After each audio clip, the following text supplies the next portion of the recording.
Bienvenue sur la chaîne Motivation Quotidienne.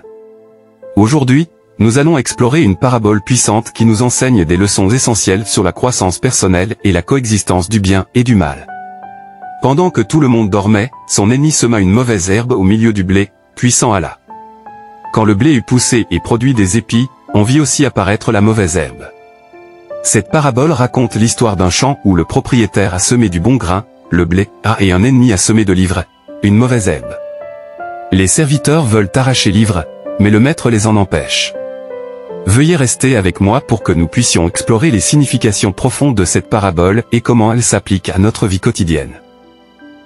À une époque lointaine, dans un pays béni par le toucher divin, vivait un fermier d'une grande sagesse et d'une grande patience. Ses champs témoignaient de son dévouement, chaque sillon étant droit comme une flèche, chaque grain étant semé avec détermination. Les plantes qu'il cultivait n'étaient pas seulement des plantes, mais des symboles de son lien avec la terre et les cieux. Parmi elles, le blé occupait une place d'honneur, car c'était le pain de la vie, qui soutenait le corps et l'esprit. Un soir, sous un ciel aux douces teintes du crépuscule, le fermier semait son blé avec soin, chaque grain étant une promesse d'avenir. Mais alors que le monde s'assoupit, un voisin envieux, enveloppé de l'amertume des désirs inassouvis, se glisse comme une ombre à travers le champ. Avec des intentions malveillantes, il sema de l'ivraie au milieu du blé, une mauvaise herbe qui ressemblait trompeusement au blé dans sa jeunesse, mais qui était sans valeur et toxique à l'âge adulte. Lorsque les premiers rayons du soleil réveillèrent le monde, le blé et l'ivraie poussèrent ensemble, leurs racines s'entrelaçant dans l'étreinte de la terre. Le temps passa et les serviteurs du fermier remarquèrent les plantes indésirables qui se mêlaient au blé. Ils se précipitèrent vers leur maître, le cœur lourd d'inquiétude. « Maître, implorèrent-ils, n'as-tu pas semé une bonne semence dans ton champ? D'où vient donc l'ivraie ?» L'agriculteur, qui comprenait mieux que quiconque le cœur du problème, répondit avec un calme né d'une foi profonde, « C'est un ennemi qui a fait cela. » Les serviteurs, désireux de protéger la moisson, proposèrent de déraciner l'ivraie. Mais l'agriculteur, dans sa sagesse, leur retint la main. « Non, dit-il, de peur qu'en arrachant l'ivraie, vous ne déraciniez aussi le blé. Laissez-les croître ensemble jusqu'à la moisson.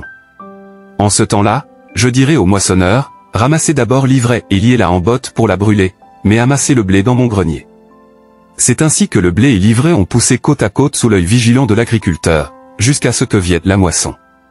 Les moissonneurs, guidés par la sagesse de leur maître, séparaient le vrai du faux, ce qui avait de la valeur de ce qui n'en avait pas. Le blé était rassemblé dans le grenier, symbole de justice et d'accomplissement des promesses faites au crépuscule. L'ivraie, liée et retirée du champ, rappelait la présence de l'adversité et de la malice dans le monde, mais aussi le triomphe de la sagesse et de la patience sur ces épreuves. Morale de l'histoire. Cette parabole, racontée par le sage fermier, transcende les frontières du temps et du lieu, atteignant le cœur de tous ceux qui l'entendent. Elle nous enseigne que le mal et le bien peuvent croître ensemble dans ce monde, sans qu'il soit possible de les distinguer jusqu'à la fin. Elle nous incite à la patience et au discernement, nous exhortant à attendre le bon moment pour agir, de peur que, dans notre précipitation, nous ne détruisions le bien en même temps que le mal. Elle nous rappelle que le jugement n'appartient pas aux impulsifs, mais aux sages, qui voient au-delà de l'agitation actuelle la moisson qui les attend. En conclusion, la parabole du blé et de l'ivraie nous rappelle que dans notre vie, le bien et le mal coexistent souvent. Tout comme le maître du champ a choisi de laisser pousser le blé et l'ivraie ensemble jusqu'à la moisson, nous devons faire preuve de patience et de tolérance envers les autres.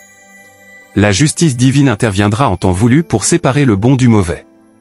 Alors, continuons à semer des graines positives, sachant que la récolte sera belle et abondante. Je tiens à vous remercier d'avoir suivi cette vidéo sur la parabole du blé et de l'ivraie. J'espère que cette parabole vous a permis à tirer beaucoup de leçons, de conseils et de leçons de motivantes. N'hésitez pas à partager vos commentaires et à vous abonner à notre chaîne pour plus de contenu motivant et enrichissant. À bientôt pour de nouvelles aventures sur Motivation Quotidienne.